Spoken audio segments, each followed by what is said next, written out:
नमस्कार, hello and welcome to my YouTube channel Anokhi Saheli. कैसे हैं आप लोग? आई विश कि आप, आपके जानने वाले, आपके सभी चाहने वाले खुश हों, स्वस्थ हों और मस्त हों। हम अपने जीवन में कई बार चीज़ों को बिना सोचे समझे आंक लेते हैं और उनका कभी कभी गलत परिणाम भी निकल जाता है। तो आइए आज मैं आपको एक ऐसी ही कहानी सुनाती हूँ जिसमें आपको पता चलेगा कि हम चीज़ों को कितना गलत भी आंक सकते हैं। मैं आज आपको अकबर बीरबल की एक छोटी सी कहानी सुनाऊंगी जिससे हमें एक बड़ी सी सीख मिलेगी।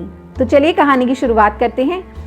एक बार राजा अकबर अपने शयन कक्ष में विश्राम कर रहे थे। सुबह सुबह का समय था। उनके सारे दास दासियां अपने अपने कामों में लगे हुए थे। उन्हें बहुत तेज प्यास लगी तो उन्होंने आवाज लगाई, मगर वहां आसपास कोई नहीं था। सिर्फ एक सफाई कर्मचारी था। सफाई कर्मचारी सफाई कर रहा था तो उसे राजा की आवाज आई कि उन्हें पानी चाहिए। सफाई कर्मचारी ने सोचा कि राजा की आवाज लगाने के बावजूद अगर मैंने जाकर पानी नहीं दिया तो मुझे मृत्युदंड मिल सकता है।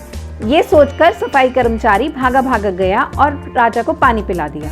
राजा अकबर इतने प्यासे थे कि उन्होंने नहीं देखा कि उन्हें पानी कौन पिला रहा है और उन्होंने जल्दी से पानी का गिलास लेकर पानी पी लिया। जब उन्होंने ये देखा कि वह एक सफाई कर्मचारी था, अब वह कुछ कर तो सकते नहीं थे, तो उन्होंने उसे जाने के लिए कह दिया। अचानक अगले ही दिन राजा का पेट खराब हो गया। जब सारे हकीमों ने उपाय उपचार करे मगर पेट ठीक नहीं हुआ तो किसी वैद्य ने कह दिया कि शायद आपके ऊपर किसी मनहूस का साया पड़ गया है, इसलिए आपको कोई भी उपचार माफिक नहीं आ रहा। अब ये बात सुनकर राजा के दिमाग में सबसे पहला चेहरा उस सफाई कर्मचारी का आया जिसने उन्हें पानी पिलाया था। ये सोचकर राजा ने फौरन उस सफाई कर्मचारी को बुला भेजा और उसे मृत्युदंड देने की घोषणा कर दी। सफाई कर्मचारी बहुत परेशान था। वो बेचारा बहुत गरीब था और उसके घर में कमाने वाला और कोई नहीं था। अब उसे लगा कि उसके पास कोई और चारा नहीं है। आखिर में उसे ध्यान आया कि बीरबल से बात कर सकते हैं, कि बीरबल जी हैं जो हमारी मदद कर सकते हैं, क्योंकि वो राजा को समझा सकते हैं कि ऐसा नहीं है। वे बीरबल के पास गए और उसने सारी बात बीरबल को बताई। बीरबल ने सारी बात सुनकर उनसे कहा कि तुम चिंतित मत हो और घर जाओ। मैं इस मृत्युदंड को नहीं होने दूंगा और तुम्हें फांसी की सजा नहीं होगी। ये सुनकर वह आदमी थोड़ा निश्चिंत हुआ और अपने घर चला गया। उसी दिन शाम को बीरबल राजा से मिलने गए। उन्होंने ये नहीं दर्शाया कि उन्हें सफाई कर्मचारी की फांसी के बारे में पता है। राजा अकबर से उन्होंने हालचाल पूछा तो राजा अकबर ने सारी बात कही और कहा कि एक मनहूस की वजह से हमारी ये हालत हो गई। बीरबल ने राजा से सारी बात विस्तार में पूछी। राजा ने कहा कि उस मनहूस के हाथ से पानी पीने की वजह से हमारा ये हाल हुआ है और हमारा पेट खराब हो गया है। अब बीरबल जी अपनी बात रखना चाहते थे तो बीरबल ने राजा अकबर से कहा, क्या आपको लगता है कि वो सफाई कर्मचारी मनहूस था? तो बीरबल की बात सुनकर राजा अकबर ने कहा, क्यों, तुम्हें नहीं लगता? उसकी वजह से ही हमारा पेट खराब हुआ है और कोई उपचार भी काम नहीं कर रहा है।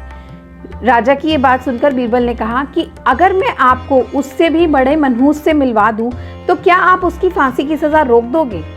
राजा अकबर ने कहा कि हाँ, अगर तुम ऐसा कर दो तो मैं उसकी फांसी की सजा रोक दूंगा। बीरबल ने राजा से कहा, लेकिन आपसे मुझे ये विनती है कि आप मेरी जान बख्श देंगे। राजा की ये बात समझ में नहीं आई। उन्होंने कहा कि बीरबल, तुम मुझे इतने प्रिय हो, मैं तुम्हारी जान कैसे ले सकता हूँ? बीरबल ने राजा अकबर से कहा, उस सफाई कर्मचारी से ज्यादा मनहूस तो आप हैं। राजा अकबर इस बात पर क्रोधित भी हुए और थोड़ा चौंक भी गए कि तुम ये क्या कह रहे हो।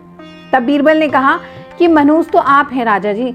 उस सफाई कर्मचारी ने तो सिर्फ आपकी प्यास बुझाई थी, आपको पानी दिया था, उसने तो एक अच्छा काम किया था, मगर उसका एक अच्छे काम की सजा उसे क्या मिली? आपको पानी पिलाने की सजा उसे मृत्युदंड मिल रहा है, उसे फांसी की सजा मिल रही है। जिस आदमी ने आपके लिए एक अच्छा काम किया है, आपको पानी पिलाया, उसके बावजूद अगर उसे फांसी की सजा मिल रही है तो आपसे बढ़कर मनहूस उसके लिए और कौन होगा?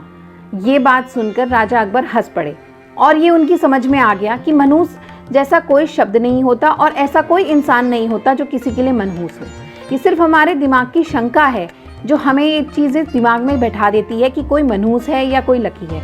लकी मान लेना तो अच्छा होता है, लेकिन किसी को मनहूस कभी नहीं मानना चाहिए। तो ये थी आज की कहानी जिससे हमने सीखा कि कभी भी किसी को बेवजह दोष दे देना नहीं चाहिए और बात को अच्छे से बारीकी से समझना चाहिए और किसी और के नज़रिए से देखने की जगह बात को ढंग से समझना चाहिए।